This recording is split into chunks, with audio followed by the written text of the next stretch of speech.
Break के बाद एक बार फिर से आपका स्वागत है और अब वक्त हो चला है हमारे खास कार्यक्रम हल्का हलचल का, जहां पर रोजाना हम आपको आपके हल्के में लाइव लिए जाते हैं और आज दिन भर क्या कुछ खास गतिविधियां रहने वाली हैं उसके बारे में भी जानकारी साझा करते हैं। तो हमारे साथ कालावली से हमारे संवाददाता जगदीश प्रजापति जुड़ गए हैं और फरीदाबाद से मोनू पांचाल हमारे साथ जुड़े हैं। मोनू, सबसे पहले आपका रुख करूंगी और जानना चाहूंगी आज फरीदाबाद में दिन भर क्या कुछ खास गतिविधियां रहने वाली हैं।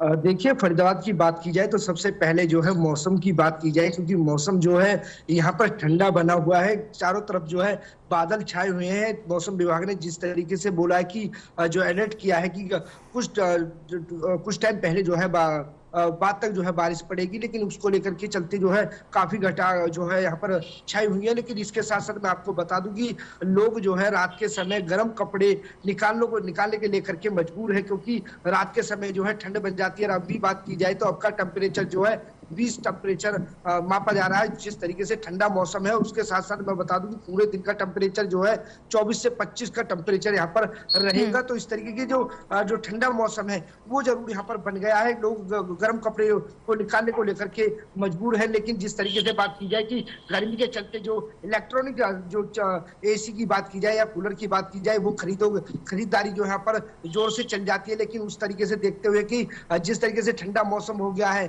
तो उसके चलते जो है इलेक्ट्रॉनिक एसी जो तमाम चीजें हैं उन पर जो है बिल्कुल किसी तरीके की कोई खरीदारी देखी नहीं गई है, क्योंकि दुकानदार जो है बिल्कुल खाली बैठे हुए हैं। तो इसको इस मौसम के चलते जो है, इसके साथ साथ बात की जाए तो FMDA की तरफ से जो है एक नोटिस जारी किया है कि दिल्ली टू मुंबई जो बड़ौदा जो रोड बन रहा है उसके अंदर जो सप्लाई जो यानी कि जो बल्लभगढ़ शहर या फरीदाबाद वासियों को जो है पानी, जमुना का जो पानी मिलता है रैनी वैन का, उसके चलते जो बम्बई एक्सप्रेस में जो रोड निकल रहा है उसके चलते जो है पानी को लेकर यहाँ पर बाधित जरूर है। क्योंकि FMDA की तरफ से जो है नोटिस निकाल दिया है कि जो है पानी जो है 2 दिन के लिए लोग स्टॉक कर ले, क्योंकि यहाँ पर जो है रोड पर काम चल रहा है। तो इसके चलते जो है पानी की परेशानियों का जो है 2 दिन लोगों को सामना करना पड़ सकता है। इसके साथ साथ मैं बता दूं कि जो कांग्रेस के प्रवक्ता सुमित गौड़ है वो आज महत्वपूर्ण बातों को लेकर के खुलासा करेंगे जो है बीजेपी को लेकर के। तो इस तमाम लेकर के आज प्रेस कॉन्फ्रेंस उनकी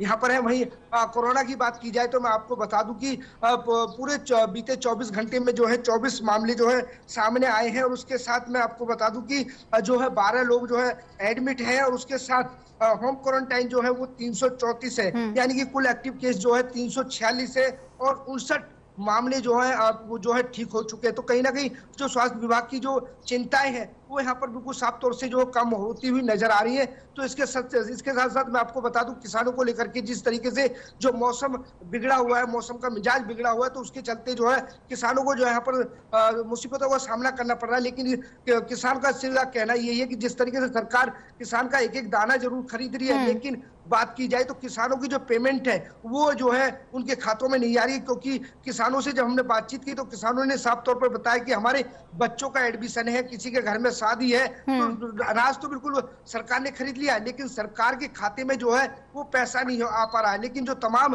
किसान जो अनाज बेचने के लिए मंडियों में पहुंचे हुए हैं, लेकिन इस मौसम को देखते हुए उनकी चिंताएं जरूर बढ़ गई है कि अगर बारिश पड़ जाती है तो मंडी में किसी तरीके की कोई व्यवस्था ऐसी नहीं है जिस तरीके से वो अपने अनाज को बचा सके। जी बिल्कुल। जगदीश, आपके पास आना चाहूंगी, आज क्या कुछ खास रहने वाला है कालावली में? जी दीपिका, सबसे पहले मौसम की बात की जाए तो मौसम में ठंडक बनी हुई है। मौसम विभाग की ओर से येलो अलर्ट जारी किया गया है, बल्कि 1 और 2 और 3 तारीख को ओलावृष्टि की संभावनाएं जताई जा रही है। वहीं किसानों की चिंता मौसम को लेकर बढ़ती नजर आ रही है, क्योंकि किसानों की पहले ही फसल जो है खेतों में नुकसान हो चुका था। बारिश और ओलावृष्टि के कारण जो फसल बची थी, पीला सोना जिसे कह सकते हैं, वह बाजारों में आ चुका है। उसको लेकर मंडियों में ढेर लगे हुए हैं और मंडियों की कच्ची सड़कों पर जो ढेर लगे हुए हैं, कहीं ना कहीं किसान इस बात को चिंतित है कि अगर थोड़ी सी बारिश हो जाती है तो उनका जो पीला सोना है वह खराब होने के कगार पे आ जाएगा। क्योंकि अगर नियमों की बात करें तो जो गेहूं कट्टों में भरा जाता है उसे क्रेटों में लगाया जाना चाहिए और तरपाल पल्ली वगैरह की व्यवस्था करनी चाहिए। लेकिन कालावली में देखने को मिला है कि ना तो कैरेट की व्यवस्था है, ना ही किसी प्रकार की पल्ली या तरपाल वगैरह की कोई व्यवस्था की गई है। उसको लेकर किसान काफी चिंतित नजर आ रहे हैं। भाई अगर दूसरी खबर की बात की जाए तो आज के किसान नेता संगठन की ओर से संगठन की ओर से पहलवानों के हक में कैंडल मार्च निकाला जाएगा। उसको लेकर किसान मांग कर रहे हैं कि पहलवानों का धरना सही है, पहलवानों की जो मांगे सरकार को मांग लेनी चाहिए। इस बात को लेकर आज किसान एकत्रित होंगे और सिरसा के बरनार रोड से कैंडल मार्च शुरू होगा। वहीं राजनीतिक संघ की बात की जाए तो कालावाली के विधायक शिषपाल केरवाला बार बार एक ही बात कहते नजर आ रहे हैं कि तहसील कार्यालय में पटवारी से लेकर अन्य कर्मचारी भ्रष्टाचार में सम्मिलित है। कहीं ना कहीं उन्होंने मुख्यमंत्री की बनाई हुई सीएम विंडो पर भी सवाल खड़े किए हैं। उनका कहना है कि सीएम विंडो नहीं, यह भाजपा की पैसा खाओ विंडो है। इस विंडो के माध्यम से भाजपा कार्यकर्ताओं के पास कहीं ना कहीं जो रिश्वत का पैसा वह जा रहा है। इस बात को लेकर गंभीर आरोप लगाते नजर आ रहे हैं। भाई अगर राजनीतिक पार्टी दूसरी पार्टी की हलचल की बात की जाए तो वहीं आम आदमी पार्टी में भी चुनाव को लेकर कमर कसती है। आम आदमी कार्यकर्ताओं के पास जा रहे हैं और घर घर जाकर अपने कार्यकर्ताओं को ज्वाइन करवाने का, पार्टी ज्वाइन करवाने का काम उनकी ओर से किया जा रहा है। भाई भाजपा की बात की जाए तो पूर्व में विधायक रहे सरदार बलकौर सिंह भी कई गाँव का दौरा करेंगे और गाँव जाकर सरकार की नीतियों के बारे में लोगों को बताने का काम उनकी ओर से किया जाएगा। वहीं अगर बात करें कालावाली शहर की तो कालावाली शहर के लोग बार बार सफाई व्यवस्था चरवाई हुई है, उसको लेकर मांग उठा रहे हैं कि आज हो सकता है कि धार्मिक संगठन एकत्रित होकर उपमंडल अधिकारी कार्यालय जाए और उनको ज्ञापन देंगे कि जो कूड़ा उठाने का ठेका था वह कई दिनों से खत्म हो चुका है और गंदगी के बड़े अंबार लगे हुए हैं। क्योंकि बारिश का मौसम आने वाला है, अगर थोड़ी सी बारिश पड़ जाती है तो बदबू फैलेगी और मच्छर वगैरह पनपेंगे, उससे मलेरिया की बीमारी फैलने का भय लोगों को बना हुआ है। और आज धार्मिक संगठन एकत्रित होकर उपमंडल कार्यालय जाएंगे और उनको ज्ञापन सौंपेंगे। जी बिल्कुल जगदीश, इसके अलावा मैं ये भी आपसे समझना चाहूंगी, जिस तरह से हमारे संवाददाता मोनू ने भी जिक्र किया था इससे थोड़ी देर पहले कि अनाज मंडियों में पहुंच रहा है लेकिन उनका भुगतान नहीं हो पा रहा है किन्हीं कारणों की वजह से, तो क्या कालावली में भी ऐसे कुछ मामले सामने आ रहे हैं? जी बिल्कुल, कालावाली में अनाज बिल्कुल पहुंच चुका है। अनाज का उठान धीमी गति से हो रहा है लेकिन उनका भुगतान जो सरकार की ओर से कहा जा रहा है कि 24 घंटे में भुगतान होगा, इस तरह से उनका भुगतान नहीं हुआ है। वहीं अगर कालावाली में सरसों की फसल की बात की जाए तो सरसों की फसल की खरीद सरकारी खरीद थी वह बंद कर दी गई है। उसको लेकर भी किसानों में कहीं ना कहीं रोष है क्योंकि सरकारी खरीद सरसों की 5400 रुपए खरीदी जा रही थी। अभी किसानों की जो सरसों की फसल है वह खेतों में पड़ी है, पूरी फसल यहाँ पे आई भी नहीं थी क्योंकि यहाँ पर व्यापारियों ने पिछले साल की जो सरसों स्टॉक कर रखी थी उन्होंने जे फार्म लगाकर कहीं ना कहीं सरकार के साथ घोटालाबाजी करने का काम किया है। सरकार को सरसों की फसल देने का काम कर दिया है।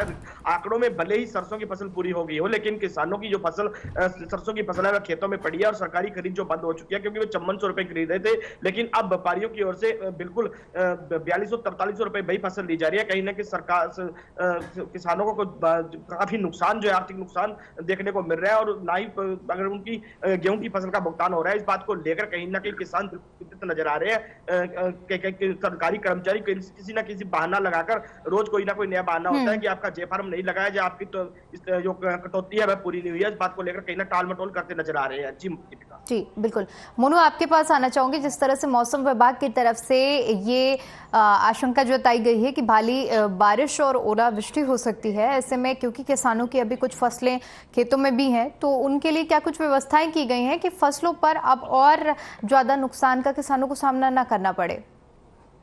जी, जिस तरीके से मौसम विभाग ने जो है ओलावृष्टि को लेकर के, बारिश को लेकर के चिंताएं यहाँ पर व्यक्त की है, लेकिन उसके चलते मैं आपको बता दूं कि फरीदाबाद बल्लभगढ़ की बात की जाए तो तमाम जो है जो किसानों की जो फसल है वो तो जो लगभग जो है वो उग चुकी है, लेकिन 1 या 2% की यहाँ पर कह नहीं सकते। लेकिन जिस तरीके से बात की जाए तो जो मंडियों की बात की जाए, जो किसान अपनी फसल को लेकर, क्योंकि पहले ही जो है जो बिन मौसम की जो बारिश ने जो आपदा जो किसानों पर बरपाई है उसको लेकर के जो किसान पहले ही जो काफी परेशान था। लेकिन इस तरीके से जब अब जो है फसल को काट करके जिस तरीके से मंडी में किसान पहुंच रहे हैं तो किसानों की मंडी की बात की जाए तो किसान जो है मंडी में परेशान है, क्योंकि जिस तरीके से मौसम विभाग ने जो है बारिश और ओलावृष्टि की जो है यहाँ पर जो बताई है तो इसके चलते जो किसान जो काफी परेशान है। क्योंकि किसान मंडी की तरफ से बात की जाए तो मंडी की मार्केट कमेटी की तरफ से या कोई सरकार की तरफ से इस तरीके की कोई यहाँ पर सुविधा नहीं की गई है। अगर किसान अपनी फसल को लेकर के मंडी में पहुंचे, अगर बारिश पड़ती है तो वो बचाव कर सके। इस तरीके की तमाम बातों की सुविधाओं की बात की जाए तो यहाँ पर इस तरीके की कोई सुविधा नहीं है। लेकिन किसान जो है यही कह रहा है कि हमारी जो फसल है वो खराब हो सकती है, इसको जल्द से जल्द खरीदा जाए। लेकिन खरीदने के साथ साथ जो किसान जिन किसानों की फसल जो सरकार ने खरीद ली है वो पेमेंट की बात कर रहे हैं, लेकिन पेमेंट जो है अभी तक किसानों के खातों में नहीं आ पाई है। लेकिन जब से जो मंडी के जो मार्केट कमेटी के जो अधिकारी हैं उनसे जब बात की जाती है तो वो यही कहते हैं कि जब तक किसानों की फसल का उठान नहीं होगा, सरकार जब तक पैसे जो है अकाउंट में नहीं डालेगी, तो क्योंकि किसान जो है गरीब तबका होता है, बड़ी जो है सालाने की या 6 महीने की कमाई को लेकर के जो है आसरतू रहता है। इस पर उनके घर में किसी की शादी है कि बच्चों का एडमिशन है, बच्चों की फीस है, इसको लेकर के जो किसान है वो काफी यहाँ पर परेशान होता हुआ नजर आ रहा है। लेकिन सुविधाओं की बात की जाए तो सुविधा यहाँ पर बिल्कुल भी किसानों को लेकर के अगर बारिश आ जाती है तो किसी भी तमाम तरीके की जो सुविधाएं हैं वो यहाँ पर नजर नहीं आ रही है। जी जी बिल्कुल।